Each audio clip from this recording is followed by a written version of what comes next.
I'm Joe Burdick, president of BTU in Lakewood, Colorado. This is Alan Filson, my customer. We are installing a photovoltaic solar electric system in his house with battery backup that's also grid tied.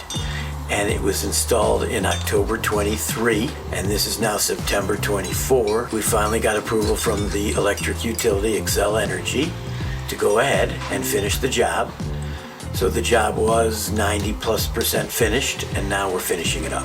So today they're taking the wires that we ran 10 months ago from the roof, from the solar panels, and they're attaching them to this box you see behind us, which is called the Smart Energy Box. This is only the second system of its kind in the whole state of Colorado, so it's a fairly new technology.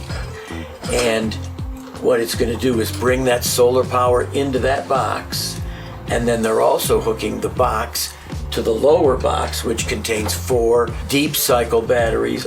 You want to draw power from them slowly to power your house, but then you want to recharge them and refill them slowly, and that's why they're deep cycle. They cycle deeply. And that lower, they're going to hook all the batteries are hooked up already, but they're now hooking both of these boxes to the grid behind us, and they're adding what's called a 200 amp disconnect or a safety switch, which is required by the utility. And hopefully when all of this is done, I will call in the inspection, and the final inspection will hopefully be done this week. When we get that passed, Xcel will come out and swap out the meter that you see down there for a net meter, NET, net meter. What the net meter does is it moves in a forward and backward direction. When he's using electric loads in his house, it records it forward. When he's powering it from the solar, it turns it backwards, and that's how he will reduce his monthly electric bill. I was forewarned that the approval process, especially for grid-tied battery systems, is lengthy, so kind of knew there was going to be a challenge there. We're moving forward, and yeah, again, cross fingers, in a week from now, right, we'll be able to see some power being generated from our panels, stored in the ESS. That's pretty exciting. So I'm still excited about it.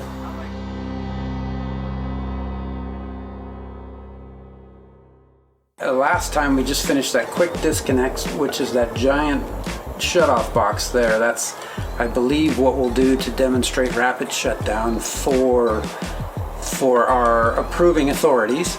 And we completed getting power into the Smart Energy Box. And you can see we're at the setup screens. We needed to build some cables between the Smart Energy Box and the ESS, which are done. So today we're gonna go ahead and configure and hopefully start pulling power from the panels and routing it through the SEB into the battery storage and starting to bring those up and store energy.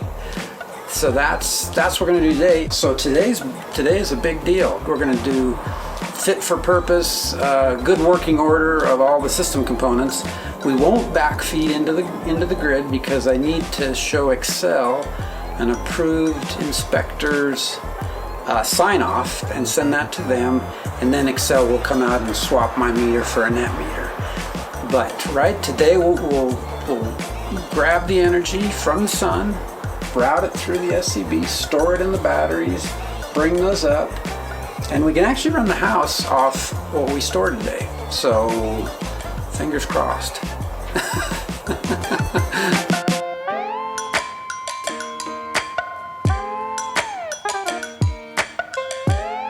This wasn't as big of a thing 10 or 20 years ago, having both tied to the grid and a battery backup.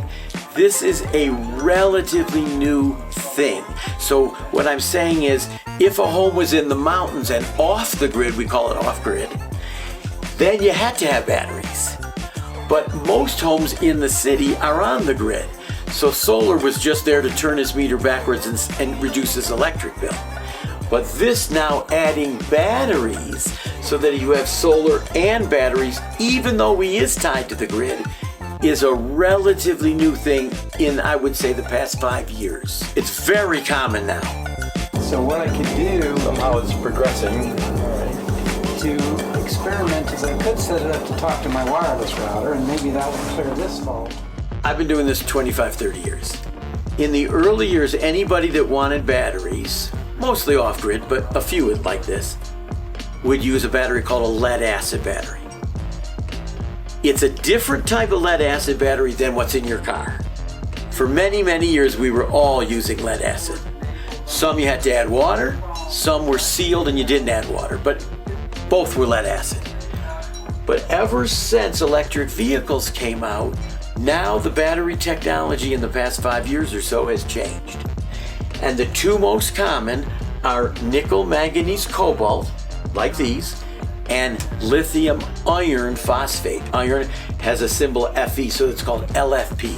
Those two are what we exclusively use in photovoltaic systems, and they are being used all over Colorado. Some tied to the grid, some off-grid. Several reasons for that. One, the old lead acid, 6 to 8 year lifetime. These new batteries, both lithium iron phosphate and nickel manganese cobalt, 14 to 15 years. Number two, maintenance free. So both longer life and maintenance free has allowed us to have higher battery storage for just a little more cost. And that has increased the popularity, and therefore many, many more people are using them. In off-grid, you have to have batteries because there is no grid. But for grid-tied systems, it's become more popular. Now there's a third reason. A lot of people are now buying EVs, electric vehicles. You know that's a huge growth. EVs you charge from the grid at night because the cost of electricity is lower. But it does draw, what if you had no power? What if somehow there was a storm and power was out? So the growth in the EV industry has also prompted a lot of solar people to have backup batteries so that they can still charge their EV and run their refrigerator and television and computers even if the grid was down. 2 kilowatts. Bingo! Get that on video. Gee, why is the battery on that? Status charging. I'm so excited. What we were here to do today was set up the communication. This was 2 phases. Phase 1 was the communication with the LG system, the smart energy box and the battery box. But the phase 2, which the guys are working on inside, was to set up the communication with the microinverters. Those are little tiny inverters about the size of a piece of paper, like a tablet, and they're underneath every solar panel on the roof. They convert from DC, solar panels produce DC, they convert the DC to AC, and it comes through that box right into here. And we need to communicate so that Alan can, on his laptop, see what all those microinverters are doing any day of the year, wherever he is, and he can even look at it on his smartphone. So suppose he's on a trip and he's traveling, he says, I wonder how my solar system is doing. He can just log into the app and see.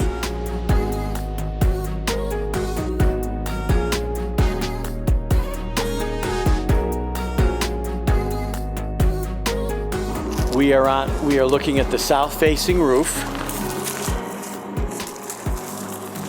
If you look up here, you see 7 solar panels, and over in the corner, you can see we're bringing that conduit down to what's called a disconnect. Then we also have some additional panels up on those upper roofs. I call them the upper roof. One is facing east, one is facing west. And finally, we have a very unique situation which we've never done before, which are 2 vertical south-facing panels on the south-facing wall. After the electricity comes down into this AC disconnect, so that's what this is. It actually says right here, photovoltaic AC disconnect. Can't be clearer than that. So then we brought it over to the LG system, which I described earlier. This is the SEB, the Smart Energy Box. And the PV comes in here, and then the box brings its power into the larger box, which is called the Home 8. That's just the brand, the model number. Home 8 box. And in this box, it has a smaller inverter itself to convert the AC back to DC to charge the 4 batteries, which are all inside this box. This little wire is the communications cable so that this box can talk to this box.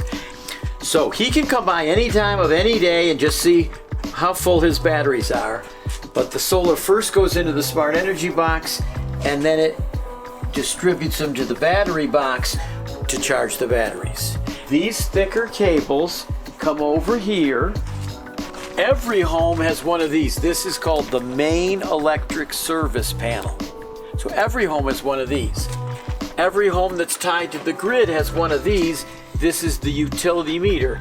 But what's different here is we were required by code, the National Electric Code, to have a disconnect. This is required because of the batteries and how much current is flowing through.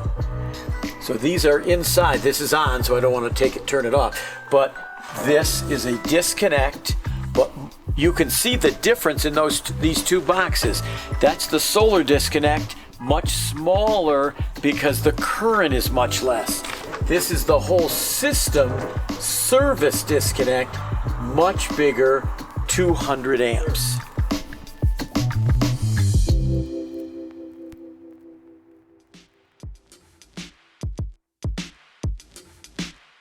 Hi, my name is Joe Burdick. I'm president of Burdick Technologies Unlimited in Lakewood, Colorado.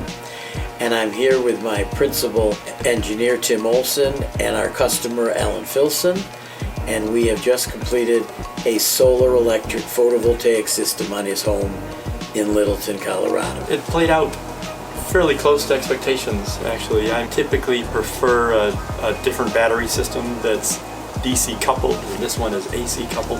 It has some advantages that it's AC coupled. Actually, it's real clean and simple the way they put it together. There are a few limitations that we had with the arrangement of the equipment. I'd like to add that we also met the LG sales rep at a conference in Denver. Tim and I attended every year. So for 20 years we've been meeting all solar vendors and companies at this conference, and so we learn each year about the latest technology. And in 2023 we were introduced to this technology. So when I met him, I brought Tim over to his booth and we talked and learned about it. But when I met Alan, I proposed this new kind of system based on Tim and I meeting their representative at that conference. And so through that, he said, I'd like to try that.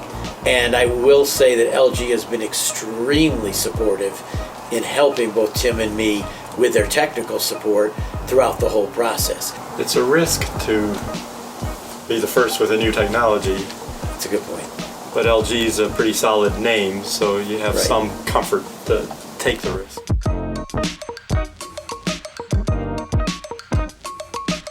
At the beginning, when we did the site visit, there were 3 key things, and I'll repeat them here. One is the area that you have. In Alan's case, it's the area of the roof, but we just did a ground mount in north of Denver, and we had to make sure we had an area for the ground mount in his yard. Number 2 is budget, and that includes financial incentives. You need to have a budget, but you also need to know how it's going to be financed. And then the third thing is, of course, your electrical usage. Remember, these are photovoltaic panels, solar electric. They're going to reduce your electric usage. They're not going to be providing heat. They're providing solar electricity. So you need to know what your bill is, what your usage is, and that will help determine the size of the system. And the fourth thing, if the customer is a little too smart and drives you crazy with all kinds Oh yeah, of you got to remember new that. requests. Sometimes your customer is a little too smart.